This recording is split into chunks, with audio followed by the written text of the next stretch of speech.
everybody. Good afternoon. Hi, welcome to the Huntingdon County Library. I know some faces here. We have Margaret here from the Historical Society next door. She's going to talk about history of the library, Clara specifically. Welcome. And I also want to mention Justine is here from the Staten Learning Commons. And if you would like to get a Juniata College library card, this is over. Anything else you want me to? No. You good? Yeah. Let me know if you need anything. Great. Thank you. And we have the birthday cake. So we will be cutting cake. Help yourself. Pass it around. Go to the book sale. Restrooms are downstairs. If you need a restroom. Welcome. Thank you. Well, hi. Thank you guys for coming. I appreciate everyone coming out on such a kind of gloomy day. As Lisa said, I'm Margaret Skrivseth. I'm the Executive Director of the Historical Society, located just on the other side of the library yard over there. I'd like to thank Deb for inviting me to come speak today about some of my favorite subjects, the McMurtrie family, Clara McMurtrie, and local history. So who were the McMurtries and what did they have to do with the library? To answer that, I need to go back in time and explain who the principal McMurtrie family members were and the part they played in the cultural life of our library. This is a picture of the library building, the core library building, as it would have looked probably back in the 1940s when Miss Clara lived here. As you can see, there's colonnade on the front, and on the side there was a side porch that was also a two-story colonnaded porch. Okay, so to talk about the background of the McMurtrie family, the Huntingdon County story of the family begins with David McMurtrie I, or David I, as he's known to us. There were actually 3 David McMurtries, and they're all known as 1, 2, and 3. I don't know why they're not senior, junior, and the third, but they are what they are. David I was born in Scotland. Just where in Scotland, we don't know. As a young man, he became involved with trading commodities with the colonies. He worked first in Scotland, and then I'm trying to make it bigger. Oh, okay. He worked first in Scotland, and then he moved to London, where he worked for many years before coming to the colonies. The first record we have of David I is in a letter written by his business partner, Thomas McJanet, in 1740. And at that time, David was still in London. David I arrived in Philadelphia on August the 25th, 1752. And he and his partner had a shop on Front Street in Philadelphia. They later moved to Water Street. David and McJanet ran their business for about 10 years, and Thomas McJanet had some health issues, and he retired relatively early. I'm sorry. What? Current slide. There we go. Can I make it bigger? Oh, wonderful. Thank you. Yay. Yes. So shortly after Mr. McJanet retired, David I McMurtrie's nephew, William, arrived from Scotland, and the two of them went into business together, and the business was called McMurtrie and McMurtrie. Over the years, the firm became very successful. What they traded in were luxury items, fine china, fine dressmaking materials such as silks and satins, kind of rare spices, and of course tea. So they had a sort of a circular trade. The ships would go from London to the Virgin Islands, where they traded, and Jamaica, and they brought back things like sugar and the spices. And they went to Philadelphia, and they just did this round year after year after year. In 1754, David I married Marjorie Fisher near Philadelphia. They had several children, four of whom lived to adulthood. They were William, David II, Charles, and James. Sometime in the 1760s, David I kind of branched out from trading, and he bought some forges and furnaces near Philadelphia. So he became involved with iron making. This is a picture of Huntingdon furnace, just to get an idea of what the furnaces looked like. Starting in the 1770s, David I began buying land in central Pennsylvania. He had extensive holdings near Carlisle, but the most of his property was located in what would become Huntingdon County.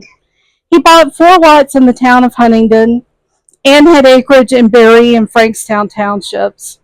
In 1774, David I is recorded as being in the Water Street area, presumably visiting his property prior to moving to Huntingdon County. His nephew William remained in Philadelphia and became the head of the McMurtrie family in the eastern part of the state, where there's still McMurtrie descendants living today. The Revolutionary War brought a slowdown to the McMurtrie and McMurtrie's overseas trading and caused part of that part of their businesses to decline. But the company survived the revolution, and later generations of McMurtries continued in the mercantile business. David I remained in Philadelphia until at least 1775. He and his family moved permanently to our area after the revolution, and by the time David I wrote his will in 1784, he was living in the town of Huntingdon, presumably here in a log structure that predates the building of this building. David I died in 1785, and his will and everything was probated in Bedford County because this was part of Bedford County until 1787. His son David II was born in 1764. And I apologize, it is a little, the picture's leaning a little bit, it's not you.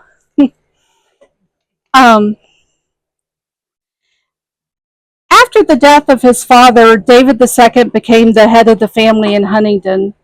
According to McMurtrie family lore, he arrived in what is now Huntingdon County in 1776 when he was barely a teenager.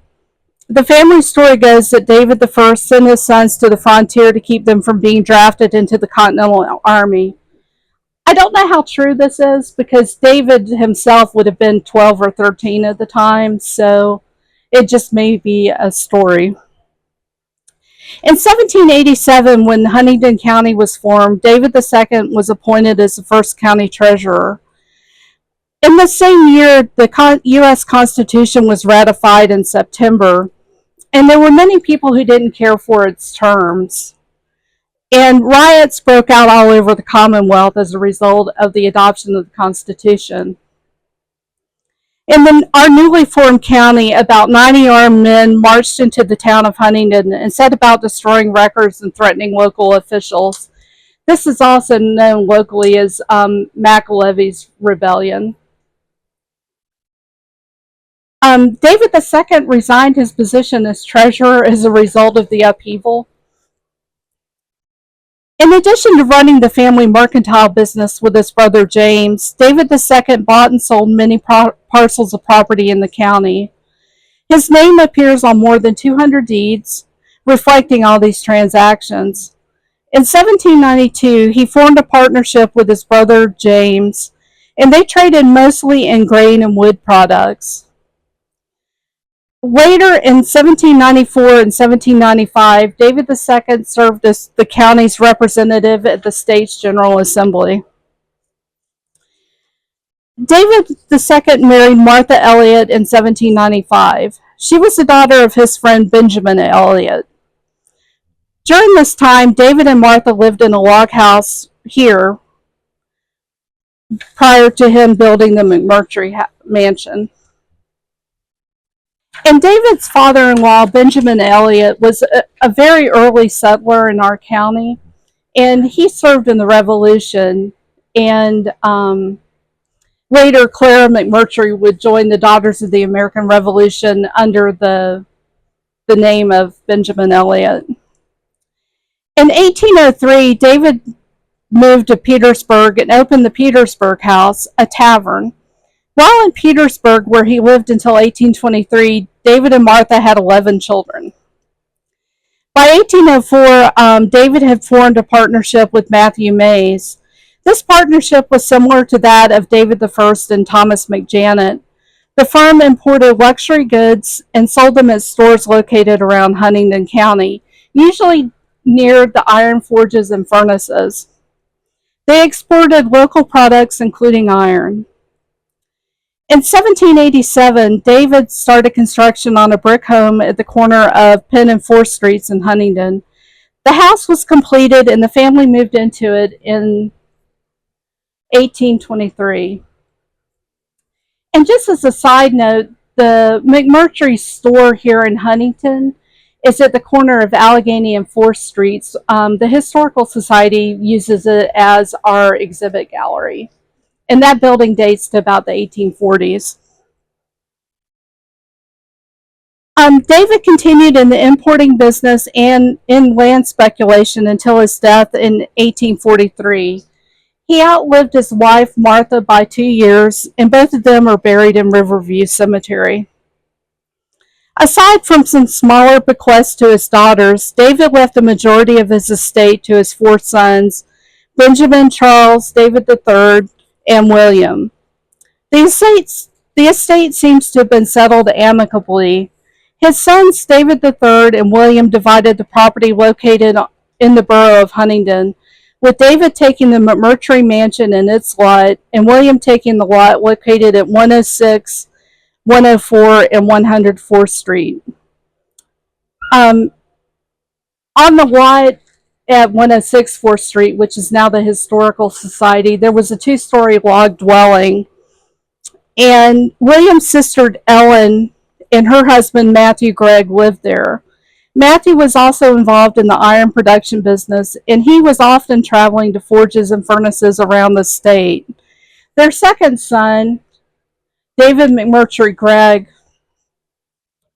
would go on to have a distinguished military career and was known as the Savior of Gettysburg. He was born in the log home that stood where our Historical Society is now.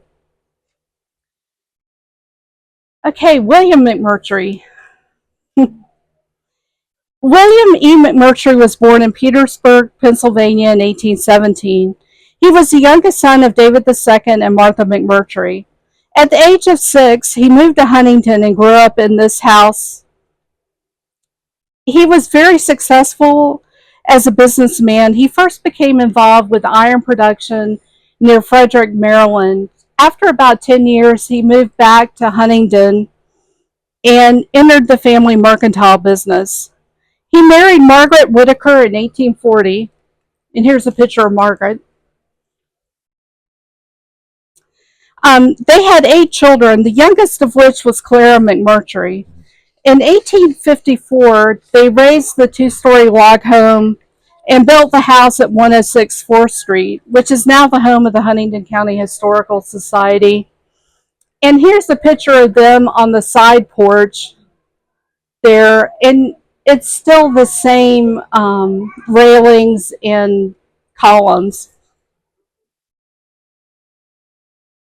William was able to retire at the age of 50. Shortly after his retirement, he inherited the estate of his brother, David III, and became the richest man in Huntingdon County.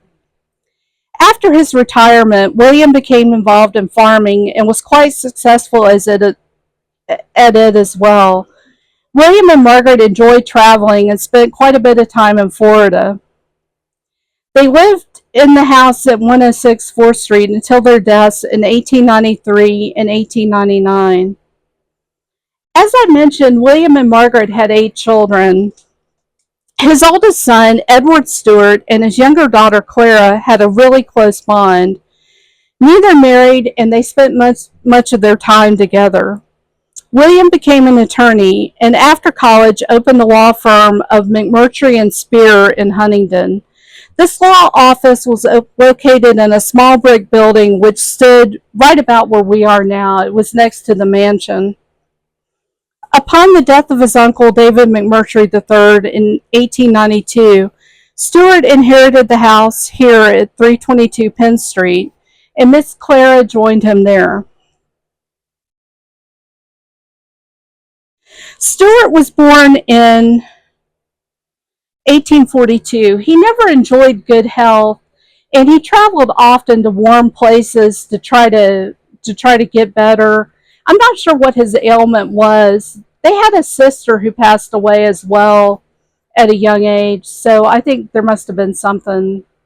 I don't know if it was tuberculosis or if what it was. He made several trips to Florida, and on one of these occasions, he returned with a baby alligator. The baby alligator lived here in Huntingdon in this house for many years. In the summers, it lived in a tank in the yard, and I believe it spent the colder climate, colder months downstairs in the basement. The alligator was something of a local celebrity, and there was an article in the newspaper when it died. Following its death, the alligator was taxidermied and put on display at Doc Swivel's Tonsorial Parlor, which was located at 107 4th Street, right across the street from the Historical Society building. There was a fire at the barbershop a few years later, and all the taxidermied animals were destroyed. And from what I understand, they were dumped in the river. So somewhere there is the remains of the alligator in the Juniata. This is a picture of Margaret McMurtrie and Stewart at the Castillo de San Marcos in St. Augustine, Florida. It's one of the oldest fortifications in the country. It was originally built in the 1560s. Later on, in 1905 and 1906, Stewart and Clara took a trip around the world, and here's a picture of the two of them at the pyramids on camels. It's one of my favorite pictures of them. In fact, Fred Lang, one of our board members, painted a picture, and it's in my office, of Stewart and Clara on the camels. All this brings me to the story of Clara McMurtrie and how she came to endow the library that we all enjoy so much. Clara was born at the house at 106 4th Street and lived there for many years. She was educated here in Huntingdon and attended a private school which was opened by R. Allison Miller on Washington Street. She attended college at Wilson College in Chambersburg for 2 years, starting in 1877. At the end of the 1878 term, she returned to Huntingdon to help care for her sister Maggie, who was an invalid. Following Maggie's death in 1879, Clara remained in Huntingdon to help care for her parents. She and two brothers, Stuart and Arthur, as well as a sister, lived here at 322 Penn Street.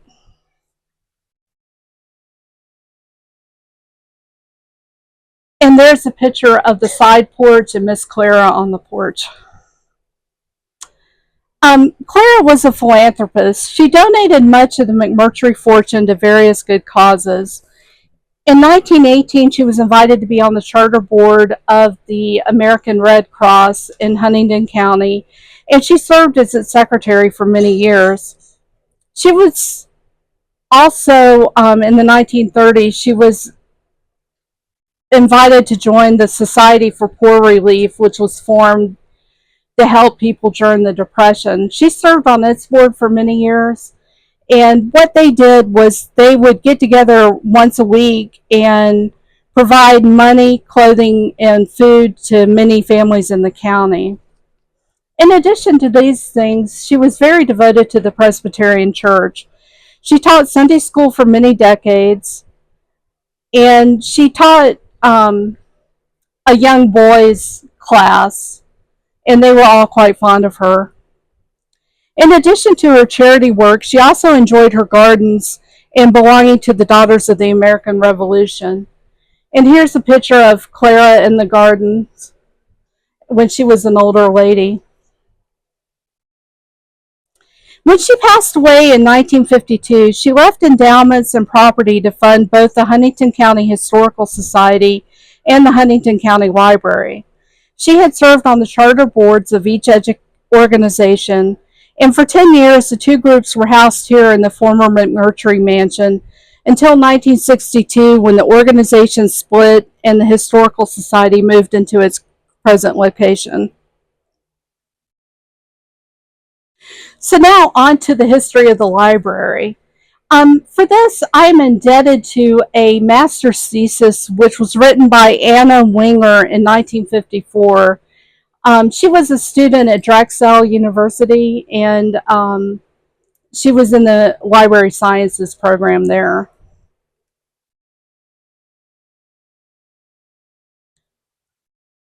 I realized that was a lot of history about the McMurtrie family, but I felt it was important to give some background into the history of this building as well as the family which made it possible for the library to exist.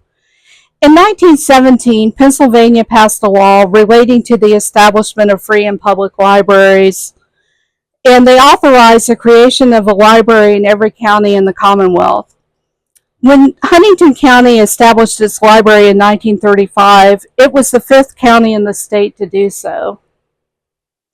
But the beginnings of the library go back even further than 1935. In 1919, Miss Lillian Evans, the librarian at Juniata College, thought the people of Huntingdon should have a library. To accomplish this, she opened the collections at Juniata College to the townspeople and allowed them to check out books as they desired. Unfortunately, only a few took advantage of this opportunity, and Miss Evans felt that was because of the distance to the college from the rest of the town. Of course, now it's not that far. Yeah.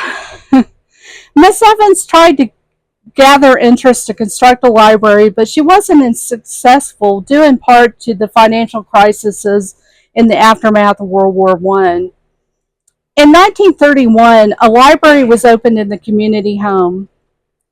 And I'd like to just pause a second and ask if any of you know where the community home was.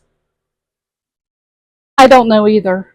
It's a trick question. But I believe it's where the community center is now, but I'm not 100% sure about that. Miss Alice Brown was the library supervisor there, and the room was furnished by Miss Clara in memory of her brother Stuart. All residents of Huntingdon were allowed to borrow books free of charge. However, it still wasn't very popular with the town. By 1932, there were 753 books available, but only 59 patrons. And unfortunately, it was only open for 6 hours a week. That may have had something to do with the low turnout. In late 1932, Mr. Harry Strickler, the director of the community home, requested that the library room be open more often. A series of fundraisers happened, allowing more books to be purchased, and more volunteers came forward to increase the open hours of the library to 6 days per week. More shelving was needed, and the industrial school in Smithfield made some bookcases and also some wooden boxes which were used to send books back and forth to the rural areas. In the fall of 1935, people petitioned the county commissioners to create a larger public library to better serve the county. Through their efforts, funds were allocated, and the Huntingdon County Library came into existence on September 15, 1935. The library room was moved from the community home to the basement of the courthouse in 1937. Over the years, as needs grew, the space was reconfigured to provide several reading rooms as well as a special children's area. By 1951, the library consisted of a children's room, a main room with a charging desk, the librarian's office, a cataloging and workroom, periodical storage, stack rooms, and the Pennsylvania room. Throughout these years, Miss Clara was a steadfast contributor to the library. When Miss Clara passed away in 1952, she left a financial endowment as well as her home at the corner of Penn and 4th Streets to the Huntingdon County Library. Some renovations needed to be made before the library could move to its new home. The south porch was enclosed to create space for the stacks, and French doors were installed to make it easier to load the bookmobiles. And speaking of bookmobiles,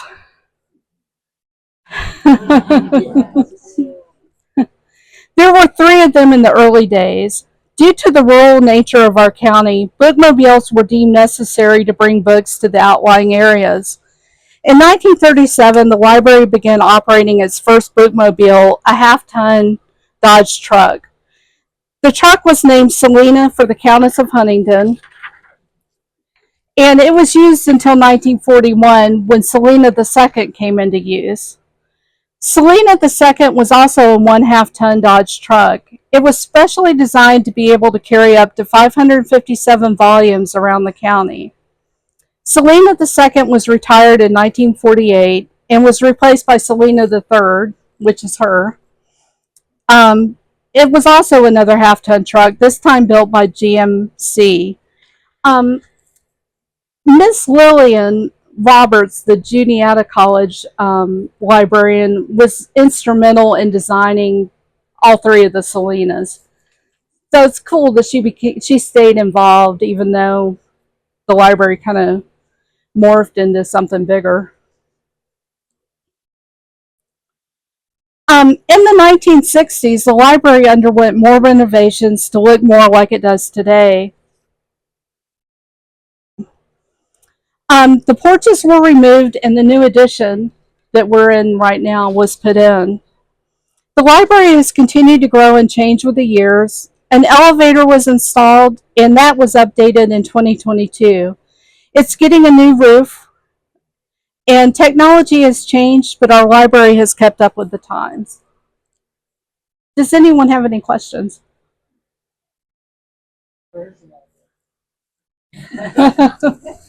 uh, yes, Lawrence? So when you talk about people living in a log house, I think people, figure that's pretty rustic. But yeah, my sense is that a number of buildings around here, like the building that has 312 Kitchen and Cocktails, where they discovered, a whole second floor, to say that it's a log house, it could be a pretty nice house. Yes, definitely. A log house, right? Yeah, definitely. And I think it's really neat that they were 2-story buildings. Whenever I think of a log cabin, I sort of think of the 1-story building with a loft, but these sounded like pretty elaborate structures. Yes. Yeah. There was actually, in the early 1900s, there was a trolley that ran from the train station to the college. It didn't last for long. It was about 15 or 20 years, but it was almost 25. Oh, really? Okay. I want to say 1908 to the beginning of the Depression. And it ran right up 4th Street, right here, over Washington, Washington to 11th, 11th to Moore, and stopped right outside of what's now the College Art Museum. Oh, how cool. What? Yes. I was going to ask about buses. Oh, wonderful. Goodness. Are there any other questions? Okay, well, thank you very much for coming. I appreciate y'all being here. Yeah, thank you.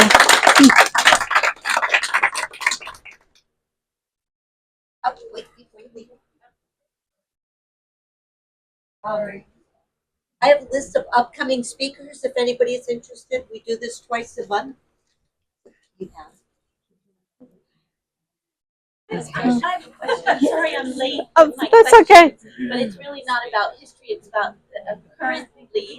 How, I wonder if maybe Lisa could speak to how our library is funded today. How do you fund Oh, sure. the roof being replaced and all the costs of the library? Right. So we receive money from the state of Pennsylvania, Commonwealth Libraries. That's about. Do you want to talk a little louder? Okay. Yeah, sorry. So we receive some. We are a state-funded library, so we receive some money from the state. And in order to receive that, we have to meet certain standards as far as how many hours we're open, how many people are on staff that are professional librarians, how big our collection is. There's all sorts of things like that. We also receive a little bit from the county. We also receive, donations. About at least a third of our budget is from donations from people like you. So we do a fund drive every year. That's where most of it comes from. So many of you may have heard about the IMLS, if you know what that is, the Institute of Museum and Library Services. That's a federally funded program. We do not receive federal funds directly. However, we rely on services that are supported by these federal funds. So things like our circulation system is supplemented with that money through the state. Interlibrary loan services supplemented with that. So the fact that that money is leaving will impact us in some ways. We don't know yet exactly how or how much. But so just think about us when you're thinking about things. Yes. What percent of the budget are from grants that you spend? Lots of times working. Thank you. Most of the grants are for like large one-time projects like the elevator. That grant was $132,000, I believe. We just recently received a grant to update the front doors and the entranceway to make them handicap accessible, push button doors.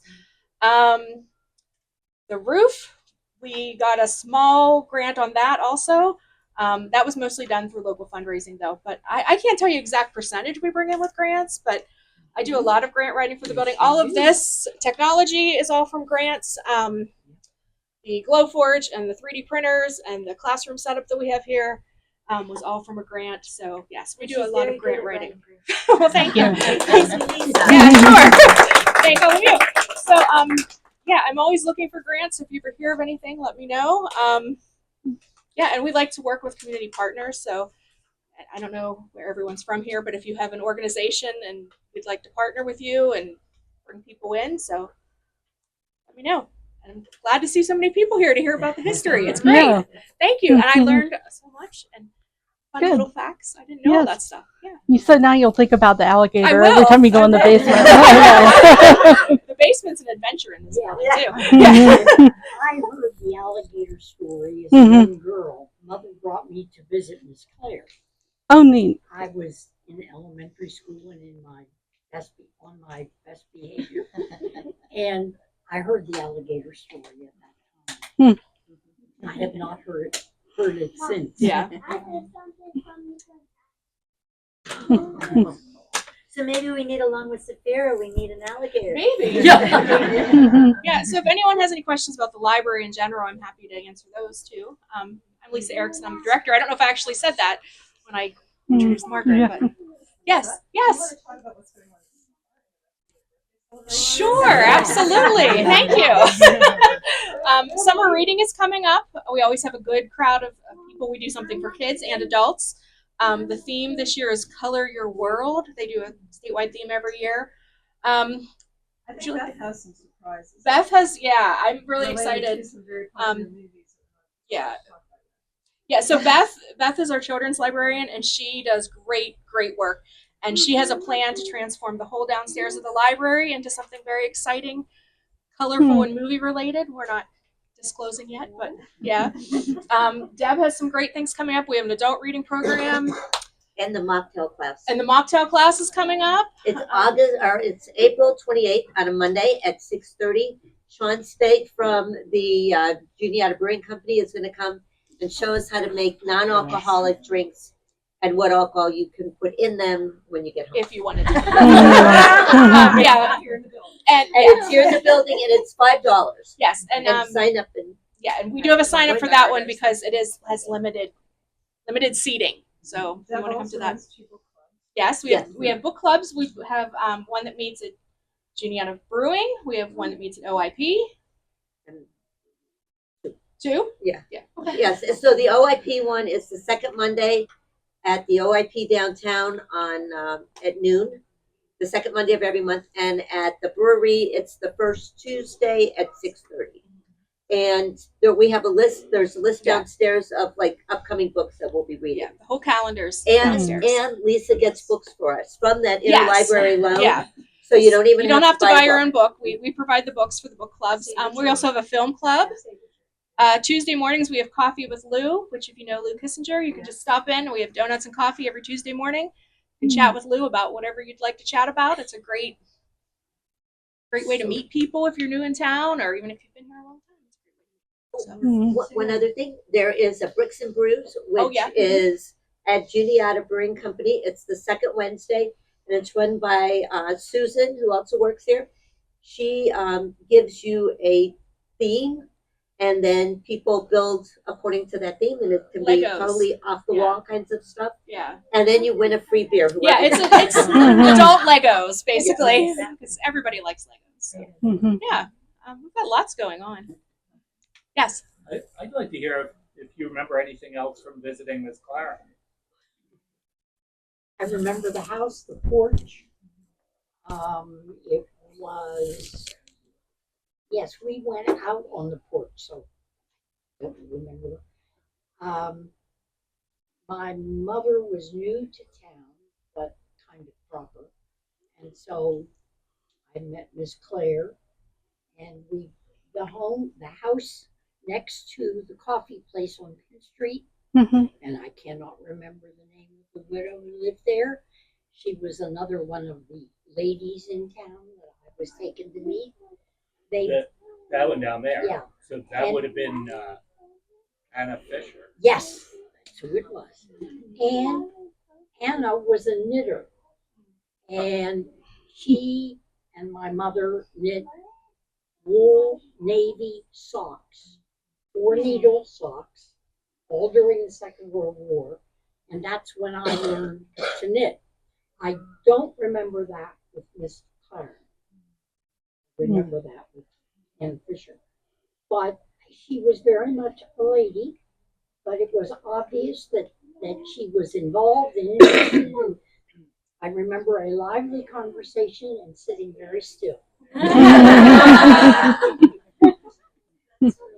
I hope you're doing an oral history somewhere. If only the college. We're here. Yeah, so we are actually, let me announce this too. We are actually partnering with Juniata College this summer. We're having an intern working here who's going to be collecting oral histories. We're still working out all of the details. It's a 3-summer cycle. We're hoping to be able to take the equipment out on the road and go to some of the senior centers in town or, throughout the county.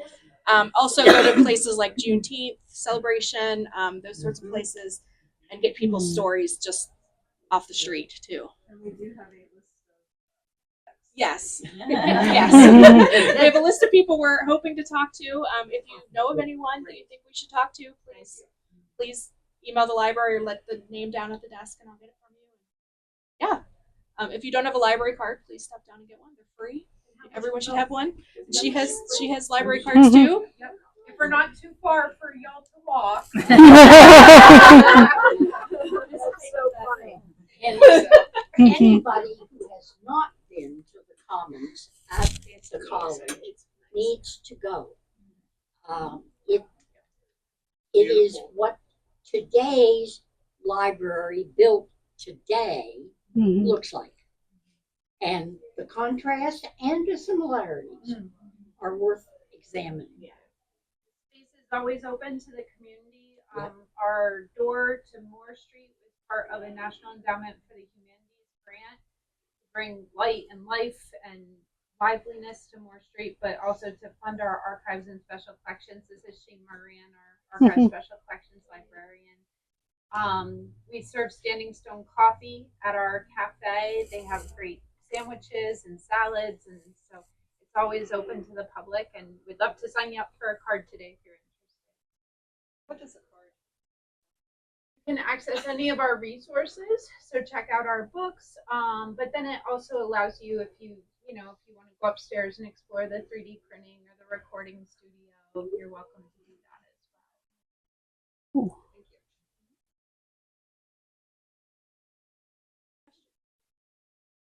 Of the memory lab? Yes, we do.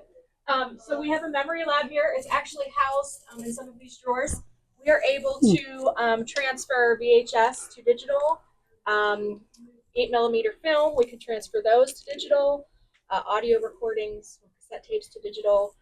We have scanners for pictures, and we do that by appointment. It is free, but you have to make an appointment. We do have cards. I think they're at the desk. There may be some here. What's that? The QR code. Oh yeah, there's a QR code right there. That's to reserve time because we don't always have it staffed 24 hours. But yes. Just one quick question. Yeah. How quickly does the transfer work? Does it run at standard, the speed of the music, or faster or The slower? speed of the music or the tape usually. So quite often we'll set them up and then we walk away and do other things and check in on it. But I will caution you, if you want this done, we do it for free. But you have to be patient because it does take us sometimes a little bit longer because, we have other things going. This isn't our primary business, but we're happy to help people do that. We've had really great feedback on that service. So we do that. That's great. Yeah. So if you have VHS, old family movies, that kind of thing, we're happy to help you with those. Yep. We also have a seed library if you're unaware of that. I'm just everything. So if you are a gardener or want to become a gardener, we have a seed library. The seeds are free. They're all donated to us. There are binders back there by where Lucian City. You can flip through and pick the seeds you like. Just mark how many you've taken and help yourself. We have vegetables, flowers, a little bit of everything. Cool. There's a form here to fill out. Yes. There, the seeds are in this little card catalog. Yes, they're in the card catalog. Yes. And the growing that's going on here right now is some of the staff members started seeds outside the building. Yeah. So they've been maintaining them. We have lots of things happening here. So spread the word. People don't always know everything we're doing, but happy to help. Yes, Penny. Do you have any old pictures of the inside of the house? A few. They're family gatherings like Christmas and Thanksgiving, but we don't have any that really show the architectural elements of the house. But there are some interior shots. Well, I think Blue Jean showed me one, and it would be in what we call the McMurtrie room. And it was a family gathering there. But what I want to know is, where was the kitchen? Oh goodness, I don't know. Yeah. Yes. Actually, to maybe follow up on her question, I was wondering if there were photos of the garden, Yes, there are a few. Yeah. and we could make arrangements. Oh, sure. Yeah. Thanks. You have an in. But maybe two. What are your hours again? Oh, our hours, we're open to the public on Wednesdays from 10 to 4. The first Saturday of each month from 10 to 4. I'm there during the week, Monday through Friday from 10 to 4. So if anybody wants to come in on a time that's, just give me a call, make sure I'm really there. I'm the only employee, so I go places sometimes, but yeah. The hours change in the summer. No, but we are talking about being open on Thursday evenings, so we may do that. Yep. All right. Thanks, y'all.